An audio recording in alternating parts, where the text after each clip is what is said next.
नमस्कार, मैं हूं अतुल चौरसिया। आपका खर्चा आपकी चर्चा, हफ्ता दर हफ्ता हम एक बार फिर से लेकर आए हैं न्यूज़ लॉन्ड्री का हिंदी पॉडकास्ट एनएल चर्चा। चर्चा में हम आज की बातचीत को आगे बढ़ाएं उससे पहले आप सबको सबसे पहले दिवाली और धनतेरस की शुभकामनाएं, और जो हमारे साथ आज पैनल है उन सब लोगों को भी दिवाली और धनतेरस की शुभकामनाएं। जो विषय हैं, कई सारी सुर्खियां जो हैं उसके बारे में अभी मेरे सहयोगी अवधेश कुमार आप लोगों को बताएंगे। उससे पहले आप लोगों से दो बहुत ज़रूरी बातें। एक तो मैं बार बार पिछले कई कई एपिसोड में हमने आपसे बताया कि चर्चा अब पेवॉल के पीछे होगी। तो अगर आपने चर्चा या न्यूज़ लॉन्ड्री का सब्सक्रिप्शन नहीं लिया है तो चर्चा की पहुंच आप तक नहीं होगी। पूरा पॉडकास्ट सुनने के लिए चर्चा, हफ्ता और भी हमारे तमाम पॉडकास्ट और पेवॉल के पीछे जितनी सारी स्टोरीज़ और रिपोर्ट होती हैं उसके लिए आपको न्यूज़ लॉन्ड्री को सब्सक्राइब करना पड़ेगा। तो ये चर्चा आपको सिर्फ मुफ्त में 10 मिनट से 15 मिनट का जो हिस्सा है उतना ही आपको मुफ्त में मिलेगा। तो सब्सक्राइब कर लें। दो बहुत ज़रूरी जानकारियाँ, एक तो न्यूज़ लॉन्ड्री और द न्यूज़ मिनट का इलेक्शन फंड इस समय चल रहा है हमारा, और इसके तहत 5 राज्यों के जो विधानसभा चुनाव हैं उसको कवर करने के लिए हमारी टीम इन सभी राज्यों में है। द न्यूज़ मिनट की टीम तेलंगाना से रिपोर्ट कर रही है, छत्तीसगढ़ से रिपोर्ट कर रही है, मध्य प्रदेश से भी रिपोर्ट कर रही है। इसके अलावा न्यूज़ लॉन्ड्री की टीम मिज़ोरम, मध्य प्रदेश, छत्तीसगढ़, इन सभी राज्यों में, और तेलंगाना भी जाएंगे हम लोग, राजस्थान भी जाएंगे। तो इस न्यूज़ लॉन्ड्री और द न्यूज़ मिनट के इस इलेक्शन कवरेज फंड को पूरा करने में हमारी मदद करें, जल्द से जल्द इसको पूरा करवाएं। एक जानकारी न्यूज़ लॉन्ड्री के तमाम सब्सक्राइबर्स के लिए, वो सब्सक्राइबर्स जो बेंगलोर में रहते हैं उनके लिए ये जानकारी है। 14 दिसंबर को न्यूज़ लॉन्ड्री और द न्यूज़ मिनट के सब्सक्राइबर्स के लिए हम बेंगलोर में एक फ़िल्म है जो कि जिसके बारे में आप लोगों ने बहुत कुछ सुना, बहुत सारी बातें सुनी, while we watched, Ravish Kumar के ऊपर जो बनी डॉक्यूमेंट्री है। इस फिल्म की स्क्रीनिंग होगी बेंगलोर में। तो तमाम जो सब्सक्राइबर्स हैं वो तैयार रहें 14 दिसंबर को। इसके लिए अगर आप सब्सक्राइबर हैं, आना चाहते हैं और बेंगलोर के आसपास हैं, तो subscription@newslaundry.com पर आप अपना एक मेल भेज दें, हमारी टीम आपसे संपर्क करेगी और आपको बाकी जो प्रक्रिया है वहाँ पर एंट्री की वो आपको समझा देगी। स्टूडियो में जो हमारे साथ मेहमान मौजूद हैं उनसे मैं आपका परिचय करवा देता हूं। मेरे साथ सीमा चिश्ती हैं। सीमा सीनियर जर्नलिस्ट हैं, इंडियन एक्सप्रेस के साथ रही हैं और तमाम मीडिया संस्थानों के साथ लगातार आपने इनके लेख पढ़े हैं, इनके राजनीतिक विचार सुने हैं, पॉलिटिकल एनालिस्ट हैं। बहुत बहुत स्वागत सीमा आपका। नमस्कार। और स्टूडियो में मेरे साथ स्वाति मिश्रा हैं। स्वाति जर्नलिस्ट हैं, रिपोर्टर हैं और इससे पहले द लल्लन टॉप और तमाम मीडिया संस्थानों के साथ काम कर चुकी हैं। स्वाति, बहुत बहुत स्वागत आपका चर्चा में। मेरे साथी अवधेश हैं। अवधेश, आपका भी बहुत बहुत स्वागत जी, शुक्रिया। और साथ में मेरे जुड़ रही हैं ऑनलाइन शांभवी शुक्ला। शांभवी, आपका भी बहुत बहुत स्वागत है चर्चा में। Thank you. सीमा, आपने लगातार संसदीय राजनीति को बहुत करीब से यहाँ पर कवर किया, देखा है ये जो पूरा मसला है महुआ मोइत्रा का और जिस तरीके से एथिक्स कमेटी इसको आगे लेकर बढ़ रही है, आपको लगता है कि ये जो पूरा प्रकरण हुआ, जो पूरा वाकया हुआ, इस तरह के मामले में इस तरह की उसकी जल्दबाजी और उसकी ज़रूरत थी? महुआ मोइत्रा अपनी बात से पीछे हटने को तैयार नहीं है, लगातार वो इसमें एक टकराव वाला रोल अपना रही हैं, लेकिन जो चीज़ें जानकारियां सामने आई उसमें एक चीज़, और खुद महुआ ने इसको एक्सेप्ट भी किया कि उन्होंने लॉगिन आईडी और पासवर्ड दे रखा था किसी को। नहीं, ये तो बड़ी ही अजीब, पूरा प्रकरण बहुत ही विचित्र और काफ़ी हैरानी वाला एक हिसाब है। इसमें एक मैं संदर्भ आपको बता दूं, जो हिंदू ने कुछ डेटा पॉइंट्स जमा किए और उसने देखा कि पिछले सालों में, आई थिंक पिछले 20 सालों में कितने सांसद हैं जिनको निकाला गया है, जो सस्पेंड किए गए हैं, निकाले गए हैं, उसमें जो संख्या है वो बहुत आगे है। तो मतलब ये कि भाई जो हमको पसंद नहीं आ रहा है, कोई क्लास थोड़ी चल रही है कि आप बाहर कर देंगे स्टूडेंट को। जिस तरह से महुआ पे हमला हो रहा है राष्ट्रीय सुरक्षा की बात लेकर, और ये बड़ी विचित्र बात है कि इस कमेटी का नाम एथिक्स कमेटी है, क्योंकि जो एथिकल, जिस तरह की जो एक बिल्कुल ही गैर एथिकल चीज़ें जो चल रही हैं, जिस तरह से बातें बाहर की जा रही हैं, पहले आप जी हाँ लीक की जा रही हैं जानकर, और किस तरह के तथ्य पेश किए जा रहे हैं, बेहद आप सवाल पूछे उनसे, बिल्कुल सवाल पूछे जाने चाहिए कि लॉगिन है कि नहीं, ये सब बिल्कुल जायज़ सवाल हो सकते हैं और पूछे जा सकते हैं, लेकिन उसकी प्रक्रिया क्या है? नीतीश कुमार ने एक बात कही और वो बहुत मैं भी सुन रहा था व्यक्तिगत रूप से। मैं इस बात का हिमायती हूँ कि सही बात को अच्छे तरीके से भी कहा जा सकता है, बुरे तरीके से भी कहा जा सकता है। क्या नीतीश कुमार को इस बात की छूट मिलनी चाहिए कि उनकी नीयत साफ थी, वो बात एकदम सही कह रहे थे, लेकिन जिस तरीके से वो कह रहे थे, जिस डिटेलिंग के साथ, जिस प्रक्रिया में वो चले गए, वहाँ नहीं जाना चाहिए था। इस तरह से न कह के कुछ लिमिटेड शब्दों में भी उस भावना को व्यक्त किया जा सकता था। ना केवल जिस जगह पर, जिस पटल पर नीतीश कुमार ने ये बात रखी, बल्कि इसके बाहर भी हमें ज़रूरत है सेक्स एजुकेशन की।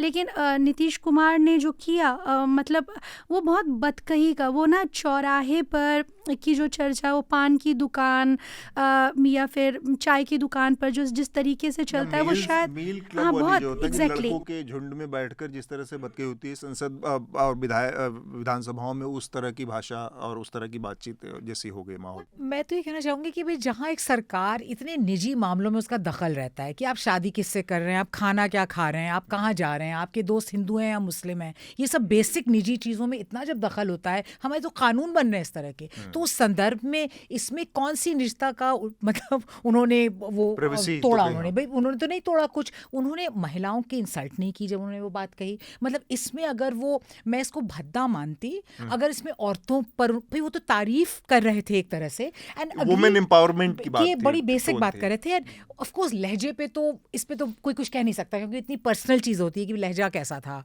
लहजा ठीक था कि नहीं, अब उसको तो बहुत मैं, लेकिन मुझे लगता है ये सब बैरियर्स तोड़ने की बहुत ज़रूरत है। ये एम्पावरमेंट की बात थी। इंसल्ट अगर कोई हो रहा था तो वो मेल ईगो होना चाहिए कि लड़की उस पोजीशन में होनी चाहिए, पहुंच रही हैं, धीरे धीरे आ रही हैं, चाहे पॉलिसी से, चाहे नीतियों और तरीकों से। छपरा जिला एक करके एक ट्विटर हैंडल है, उस पर बड़ा अच्छा वीडियो था, अगर किसी ने देखा हो तो, अच्छा। बच्चियों का, कि उस वीडियो के बारे में बड़े अच्छे से एक्सप्लेन किया गया है। जब नीतीश कुमार कुछ बोल रहे हैं तो वो बच्चे हैं, वो रुक के उसके बारे में बता रही, अच्छा ये, अच्छा ऐसा करना, अच्छा ये, तो इतना अच्छा वीडियो, मुझे लगता हो वीडियो देखना एजुकेशन का भी एक जरिया बन। बिल्कुल ठीक बात है। चर्चा का जो मुख्य बिंदु है वो हम उस पर बातचीत शुरू करेंगे, जो कि दिल्ली की जो ख़राब आबो हवा है, और ये साल दर साल की हमारी समस्या बन गई है। हम एक तरह के कुचक्र में फंसे हुए हैं, लगता नहीं कि इससे बाहर निकलने का कोई रास्ता होगा। आप लोग लगातार इस पर काम कर रही हैं शांभवी। जो हमें स्केल ऑफ एक्शन चाहिए, जैसे कि हम ऑलरेडी देख रहे हैं कि हमारी जो number of activities and number of population, जो दोनों ही इंक्रीज हो रही है, जिस रेशियो से, उतनी रेशियो से हम एक्शंस को इम्प्लीमेंट नहीं कर पा रहे। प्रॉब्लम उधर आती है कि हमें सबको पता है कि हर साल हम दिल्ली में ये स्मॉग देखने को मिलता है, पर इसके भी ये विंटर टाइम में ही स्पेशली होता है, क्योंकि अनफेवरेबल मेट्रोलॉजिकल कंडीशन, जैसे आपने सही बोला कि विंड स्पीड दिल्ली की खुद की बहुत ही कम हो जाती है और वो एक लैंडलॉक्ड सिटी बन जाता है, एक मे बी एक कटोरा जैसे बन जाता है जहाँ पे सब कुछ लॉक्ड हो जाता है पोल्यूशन। अब दिल्ली के खुद के सोर्सेस दो तरीके के सोर्सेस होते हैं। एक तो जो कंटिन्यूअसली पूरे साल भर रहते हैं, कुछ एपिसोडिक पोल्यूशन होता है, जैसे कि अभी स्टबल बर्निंग पंजाब हरियाणा में चल रहा है, तो उसको हम देखते हैं कि अब इस टाइम पे प्रॉब्लम क्या होती है कि विंड का जो डायरेक्शन है वो ऑलरेडी नॉर्थ वेस्ट डायरेक्शन है, तो विंड ऑलरेडी वो पराली जलने वाले एरिया से वो इधर को धीमे धीमे मूव कर रही है और वो दिल्ली में आके थोड़ा ठहर जाती है, क्योंकि विंड स्पीड दिल्ली की खुद की नहीं होती है और वो डिस्पर्शन में मदद नहीं कर पाती है। पर ये प्रॉब्लम सिर्फ दिल्ली की नहीं है। कम से कम समझ लीजिए कि बड़े टॉप लीडर जो हैं उनकी 10 के करीब पॉलिटिकल रैलीज होती हैं। 3-4 जगह मोदी जी जाते हैं, 3-4 जगह राहुल गांधी, प्रियंका गांधी जाती हैं, 2-4 जगह अरविंद केजरीवाल जाते हैं, और छोटे मोटे नेता तो अनगिनत तो मेरा। और सब जगह सारा जो सपना है सिर्फ एक चीज़ का है कि हम आपको बहुत सुंदर, बहुत खुशहाल और बहुत अच्छा भविष्य देने वाले हैं। बट आप एकदम चिंता न करें ऐसा कि वो सूरत बदल जाएगी आप लोग की, और जो अभी थोड़ी चेहरे पे झुर्रियाँ हैं सब दूर कर देंगे हम। ऐसा वो जो चमकार और चमक दिखाने वाली बात है, उसका हालत ये है कि ये खुद नेता जहाँ से आए हैं उस शहर में लोगों के दम घुट रहे हैं। एक तो बेसिक फ़लसफ़ा क्या है आपकी रूलिंग एलीट का, या जो भी है इस वक्त सत्ता में है, आपका विकास का जो नारा है वो सड़कों के बनने से वो मापा जाता है। बिल्कुल कितनी लेन्स तैयार हो रही हैं, सड़क पे तवज्जो है, बिल्डिंग पे तवज्जो है, गाड़ियाँ आ रही हैं, और ये सिर्फ इस रिजीम में तो बहुत क्लियरली दिखता है वो कि फ्लाईओवर, सड़क चमक धमक, एक उस तरह से आप विकास को मेजर कर रहे हैं। और आप एम्पावरमेंट और इस तरह से राइट्स ऑफ पीपल या उनकी कैपेबिलिटीज़ को विकसित करने पे आप इतना उतना ध्यान नहीं दे रहे हैं, मतलब बिल्कुल ही ना के बराबर है। लेकिन इसके पहले भी जब दिल्ली में और सरकारें थी तब भी वो तो नहीं चाहते थे कि कार लॉबी को किसी तरह से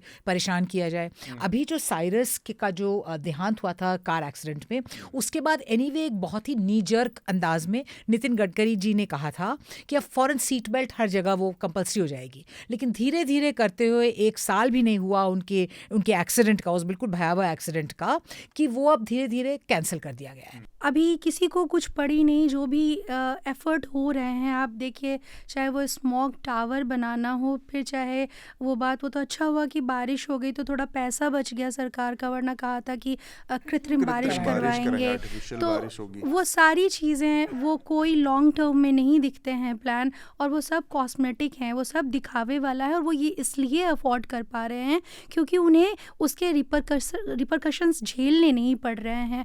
आप हर साल वही रोना लेके रोज रोते रहो कि जी पराली जलाते हैं, अब तो वो भी है FIR दर्ज होने की बात हो रही है बिल्कुल। अब मतलब किस तरीके का वो कौन खा रहा है अनाज? जो किसान पराली जला रहा है, जिसने काटा, उसका अनाज क्या वो अपने घर में बैठ के कंज्यूम कर रहा है? उसकी रिस्पॉन्सिबिलिटी हम खा रहे हैं, आप खा रहे हैं, पूरे मंडियों में बिक रहा है, तो उसकी रिस्पॉन्सिबिलिटी कौन लेगा? दिल्ली में जैसे अभी एक 2021 में कनॉट पैलेस में स्मोक टावर बना। उस स्मोक टावर को बनाने के लिए करीब 19 करोड़ रुपए का खर्चा हुआ था, 19 करोड़ रुपए से ज़्यादा का खर्चा। और उसके विज्ञापन पर करीब 6 करोड़ रुपए का खर्चा हुआ। तो अब उसके खर्चे पर आपने इतना रुपया बहा दिया, लेकिन वो बंद है आज।